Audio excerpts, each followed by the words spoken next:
नमस्कार मित्रांनो, खूप महत्त्वाची माहिती आलेली आहे. पहा, आजच्या तारखेची माहिती आहे. तुम्ही डेट पाहू शकता. सार्वजनिक आरोग्य विभागाअंतर्गत खूप इम्पॉर्टंट अपडेट आलेली आहे आणि खूप गुड न्यूज आहे सर्वांसाठी. कारण पहा, राज्यातील 50% पेक्षा जास्त बांधकाम, पहा या ठिकाणी काय सांगितले, 50% पेक्षा जास्त बांधकाम झालेले किंवा नवनिर्मित श्रेणीवर्धित आरोग्य संस्थाकरिता पद निर्मिती करण्याबाबत. पहा या ठिकाणी खूप चांगली न्यूज आहे.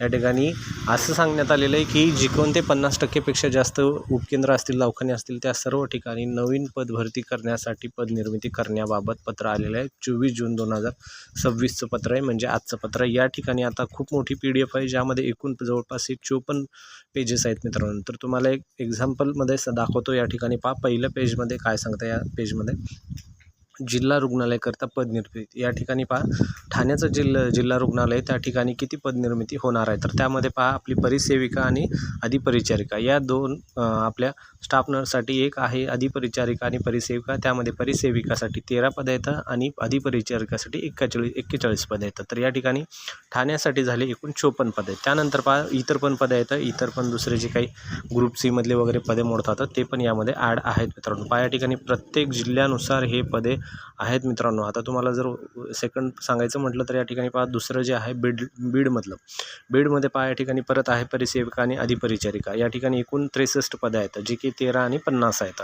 अशा प्रकारे इतर पण पदं आहेत मित्रांनो, ज्यामध्ये नंतर नेक्स्ट पाहू शकता तुम्ही जिल्हा रुग्णालय अकोला आहे. अकोल्यामध्ये पहा, आपलं जे अधिपरिचारिका आणि परिसेविकेचं पाहायला गेलं तर या ठिकाणी 5 आणि पाहू शकता तुम्ही या ठिकाणी 5 आहेत आणि या ठिकाणी 27 आहेत, असे या ठिकाणी आहेत. त्यानंतर मग नेक्स्ट आहे पहा, या ठिकाणी शुश्रूषा जे आहे कक्षासाठी कर्मचारी वगैरे.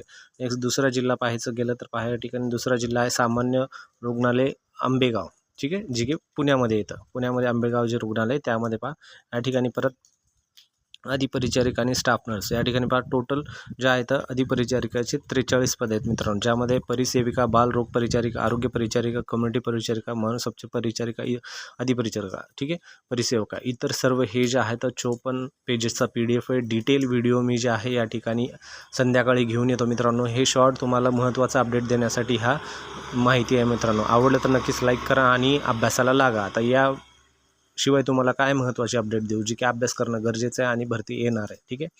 धन्यवाद मित्रांनो.